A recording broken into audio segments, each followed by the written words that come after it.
Hello दोस्तों, स्वागत है हमारे नए वीडियो में।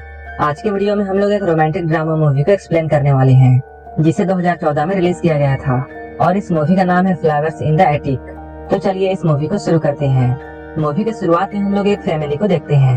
ये सारे लोग बहुत खुश हैं। इस परिवार की लेडी का नाम कॉरिन है और उसके पति का नाम क्रिस्टोफर है। इनके 4 बच्चे हैं। इनमें से बड़े बेटे का नाम क्रिस है और बेटी का नाम कैथी है। इन लोगों से 2 छोटे ट्विंस और हैं। जब क्रिस्टोफर अपने बच्चों के साथ खेल रहा होता है, उस वक्त कैथी को ये पता चलता है कि उसके फादर का प्रमोशन हुआ है। ये बात जानकर कैथी खुश नहीं होती है, क्योंकि उसके फादर अब और भी बिजी हो जाएंगे। इसलिए वो अपने रूम में आकर रोने लगती है, क्योंकि वो अपने डैड के साथ टाइम स्पेंड करना चाहती थी। लेकिन अपने प्रमोशन के बाद उसके डैड और भी बिजी हो जाएंगे, जिसके बाद उन्हें कैथी के साथ खेलने का टाइम नहीं मिलेगा। क्रिस्टोफर कैथी को समझाता है, उसे कई सालों के बाद प्रमोशन मिली है और उसकी सैलरी भी काफी बढ़ गई है, इसलिए वो इस मौके को छोड़ना नहीं चाहता है। इसके बाद वो कैथी को एक रिंग देता है, जो कि काफी महंगी होती है, और वो कैथी से ये कहता है, तुम्हें मेरे जाने के बाद इस फैमिली को संभालना है। कैथी क्रिस्टोफर की बातों को सुनने के बाद हामी भरती है। अगले दिन इनके घर में ट्विंस का जन्मदिन होता है। इनके घर में एक पार्टी होती है, लेकिन इस पार्टी के बारे में क्रिस्टोफर को पता नहीं था, क्योंकि ये लोग उसे सरप्राइज देना चाहते थे। तभी कार की आवाज आती है और सारे लोग क्रिस्टोफर को सरप्राइज देने के लिए उस रूम में छुप जाते हैं। लेकिन ये लोग देखते हैं वहाँ क्रिस्टोफर नहीं है और वहाँ एक पुलिस ऑफिसर आया है। वो पुलिस ऑफिसर यहाँ आकर इन लोगों से कहता है, क्रिस्टोफर की कार एक्सीडेंट में मौत हो गई है। जब ये बात सारे फैमिली को पता चलती है, तब सारे लोग सदमे में आ जाते हैं। क्रिस्टोफर के मरने के बाद इस घर में कमाने वाला कोई नहीं होता है। कॉरिन उतनी पढ़ी लिखी नहीं होती है, इसलिए वो अच्छी जॉब नहीं कर सकती थी। वहीं हम लोग कॉरिन को देखते हैं, जो कि किसी को लेटर लिख रही होती है। कैथी जब ये सब देखती है तो उसे ये सब काफी अजीब लगता है। कॉरिन काफी सारे लेटर्स भेजती है। तभी एक दिन उसे अपनी लेटर का जवाब आता है। वो उस लेटर को पढ़कर बहुत खुश होती है और वो सारे बच्चों को अपने नाना और नानी के बारे में बताती है। और वो अपने बच्चों से ये कहती है, हम लोग अब उन्हीं के घर में रहने वाले हैं, क्योंकि तुम्हारे नाना बहुत अमीर हैं। ये सुनकर सारे बच्चे बहुत हैरान होते हैं, क्योंकि आज तक कॉरिन ने उन्हें नाना और नानी के बारे में कुछ भी नहीं बताया था। वो इन लोगों को समझाती है, हमारे पास पैसों की कमी है, इसलिए हमें उनके पास जाना चाहिए। कैथी वहाँ जाना नहीं चाहती थी, लेकिन वो क्रिस के कहने पर साथ चलने के लिए तैयार हो जाती है। इसके बाद वो लोग वहाँ जाने के लिए ट्रेन लेते हैं। स्टेशन से कुछ ही दूरी पर उन्हें जाना था, इसलिए ये लोग स्टेशन से पैदल ही जाने लगते हैं। इसके बाद ये लोग अपने नाना और नानी के घर पहुँच जाते हैं। घर पर हमें कॉलिन की मॉम, जिसका नाम एरिन है, वो दिखाई देती है। वो इन लोगों को देखकर ज्यादा खुश नहीं होती है। वो इन लोगों से कहती है, तुम लोग यहाँ ज्यादा शोर मत मचाना। इसके बाद वो इन लोगों को एक रूम में लेकर जाती है। उसके बाद उसे ऐसा लग रहा था जैसे वो कॉरिन के बच्चों को पसंद नहीं करती है। उनकी बातों को सुनकर बच्चों को ये पता चलता है, उनकी मॉम ने उनके नाना को यहाँ आने के बारे में कुछ भी नहीं बताया है। कॉरिन इन लोगों से कहती है, सालों पहले मैंने एक गलती की थी, जिसकी वजह से मेरे फादर ने मुझे जायदाद से निकाल दिया था। लेकिन अब हमारी हालत ठीक नहीं है, इसलिए हमें उनका भरोसा जीतना होगा और अब मैं उन्हें तुम सबके बारे में बताऊंगी। तभी एलन को कैथी के हाथ में एक रिंग दिखती है, जिसे उसके फादर क्रिस्टोफर ने उसे दिया था। लेकिन एलन उस रिंग को कैथी से छीन लेती है, क्योंकि एलन क्रिस्टोफर को पसंद नहीं करती थी।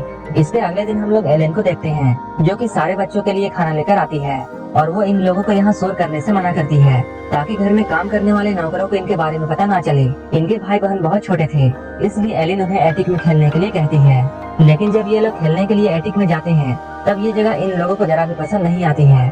अगले दिन ये लोग एक दूसरे के साथ खेलने लगते हैं, जिससे काफी ज्यादा शोर होती है। तभी वहाँ पर एरिन गुस्से में आती है और अब वो इन्हें सजा देना चाहती थी, लेकिन इन बच्चों के बजाय वो कॉरिन को सजा देती है और वो कॉरिन को बहुत मारती है। और वो इन लोगों को कॉरिन के चोट के निशान दिखाती है, ताकि बच्चे आगे से ऐसी गलती ना करें। अगले दिन जब कॉरिन बच्चों के पास आती है, तब कैथी उससे पूछती है, एलिन हमारे डैड से इतनी नफरत क्यों करती है। कॉरिन उन्हें बताती है, एक दिन उसके डैड एक लड़के को घर लेकर आते हैं, क्योंकि उस बच्चे के पेरेंट्स मर चुके थे और डैड उसका देखभाल करना चाहते थे। और वो लड़का कोई और नहीं बल्कि क्रिस्टोफर था। जब मैं छोटी थी, तब मैं तुम्हारे डैड के साथ टाइम स्पेंड करती थी। ये देखकर उसकी मॉम बहुत गुस्सा होती थी। धीरे धीरे कॉरिन को क्रिस्टोफर से प्यार हो जाता है, लेकिन वो लोग जानते थे उनके घर वाले इस रिश्ते को नहीं समझेंगे, इसलिए इन लोगों ने भागकर शादी कर ली। और इसी वजह से कॉरिन के माँ बाप क्रिस्टोफर को जरा भी पसंद नहीं करते हैं। ये सुनकर बच्चे बहुत हैरान होते हैं, लेकिन क्रिस अपने मॉम का सपोर्ट करता है और वो अपनी मॉम से बोलता है, आप सब कुछ एक दिन ठीक कर दोगी। अगले सीन में हम लोग कैथी को देखते हैं, जो कि एक कैलेंडर बना रही होती है। अब इन लोगों को यहाँ 1 हफ्ता हो चुका था और कॉरिन 1 हफ्ते से इन लोगों से मिलने नहीं आई है। ऐसे ही समय बीतता जाता है और कॉरिन को गए हुए 1 महीने गुजर जाते हैं। 1 महीने के बाद कॉरिन अपने बच्चों से मिलने के लिए आती है। इतने दिनों के बाद जब कैथी अपनी मॉम को देखती है, तब वो उनसे पूछती है, तुम नाना को हमारे बारे में कब बताने वाली हो। कैथी बार बार कॉरिन से ये पूछती है। तब कॉरिन परेशान होकर उसे ये बोलती है, मैं तुम लोगों के बारे में डैड को कभी भी नहीं बताने वाली हूँ, क्योंकि अगर डैड को ये बात पता चल जाती है कि मेरे कई बच्चे हैं, तब वो मुझे घर से निकाल देंगे। जब कैथी और क्रिस ये सुनते हैं तब वो लोग बहुत शॉक होते हैं। इसके बाद कॉरिन यहाँ से चली जाती है। इन लोगों के यहाँ कई महीने बीत जाते हैं। धीरे धीरे क्रिसमस का वक्त आ जाता है। इसके बाद कैथी क्रिस से ये कहती है, अगर हम एलिन को एक ब्यूटीफुल क्रिसमस कार्ड बनाकर देते हैं तब वो शायद हमें यहाँ से आजाद कर देगी। इसके बाद ये सारे लोग मिलकर एक अच्छा सा क्रिसमस कार्ड बनाने लगते हैं, लेकिन उस कार्ड को देखकर एलिन कोई भी रिएक्शन नहीं देती है और उस कार्ड को इग्नोर करके यहाँ से चली जाती है। ये सब देखकर बच्चों को बहुत बुरा लगता है। कुछ वक्त बाद कॉरिन फिर से इन लोगों से मिलने के लिए यहाँ आती है।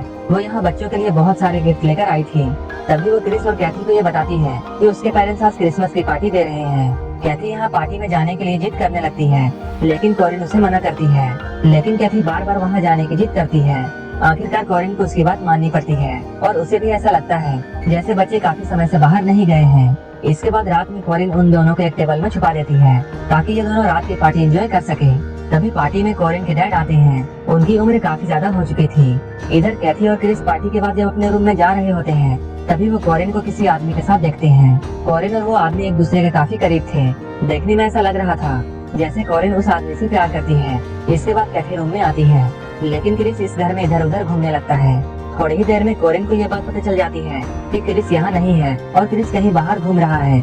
ये जानकर कॉरिन बहुत गुस्सा होती है। गुस्से में वो क्रिस को एक चाटा मारती है।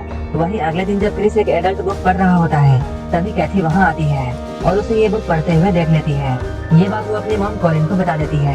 कॉरिन कैथी को समझाती है जैसे जैसे बच्चे बड़े होते हैं उनके बॉडी में फिजिकल और केमिकल चेंजेस आने लगते हैं। इसके बाद कॉरिन कैथी को एक ड्रेस देती है। जब कैथी इस ड्रेस को पहन रही होती है तभी क्रिस वहाँ आता है और वो कैथी की तरफ अट्रैक्ट होने लगता है। लेकिन उसी वक्त एलन भी वहाँ आ जाती है और इन दोनों के एक जगह पर देखकर उसे ऐसा लगता है जैसे इन दोनों के माँ बाप की तरह ही इन दोनों में भी कुछ चल रहा है। इसलिए वो अब कैथी को सजा देना चाहती है और वो कैथी के बालों को काटना चाहती है, लेकिन क्रिस उसे रोकता है।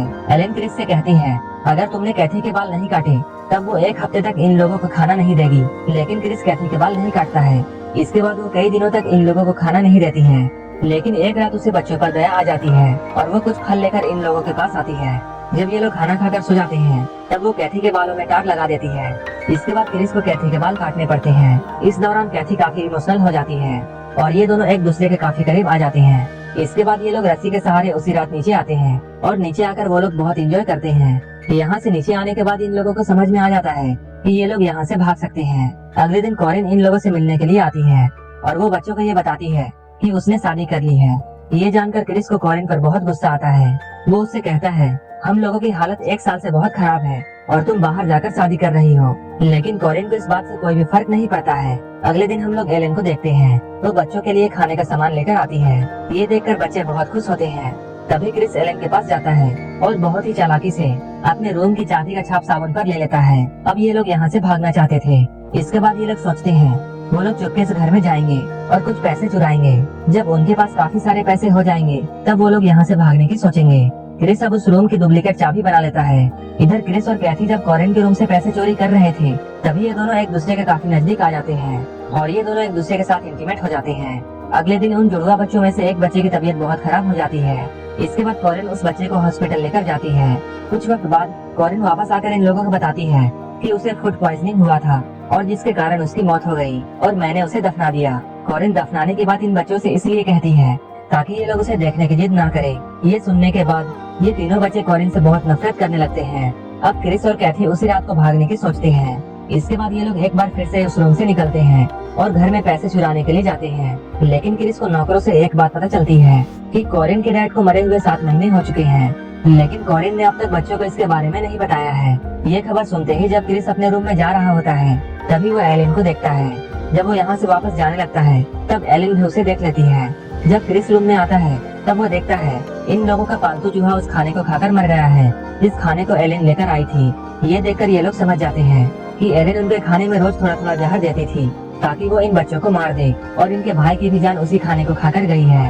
ये लोग आपस में बातें कर ही रहे होते हैं तभी एलिन वहाँ आ जाती है और वो क्रिस से चाबी मांगने लगती है। लेकिन क्रिस एलिन को वो चाबी नहीं देता है और वो कैथी को एटिक में जाने के लिए कहता है। एलन भी इन लोगों के पीछे आने लगती है। तभी क्रिस एटिक का दरवाजा बंद कर देता है और सारी लाइट्स को ऑफ कर देता है क्योंकि वो ये बात जानता था कि एलन को अंधेरे से बहुत डर लगता है। इसका फायदा उठाते हुए सारे लोग एटिक की तरफ जाने लगते हैं। तभी एलन डर से इन लोगों को बताती है कि उस खाने में जहर डालने का आइडिया मेरा नहीं था, बल्कि ये आइडिया तुम्हारी माँ कॉरिन का था। ये सुनकर कैथी और क्रिस को बहुत बुरा लगता है, क्योंकि वो अपनी माँ से पहले ही बहुत नफरत करते थे, इसलिए उन्हें अब इस बात से कोई भी फर्क नहीं पड़ता है। धीरे धीरे करके ये लोग नीचे उतर जाते हैं। तभी एक आदमी इन लोगों की तरफ गन पॉइंट कर देता है और इन लोगों को पकड़ लेता है। लेकिन जब कैथी उस आदमी को सच्चाई बताती है कि वो लोग कॉरिन के बच्चे हैं और कॉरिन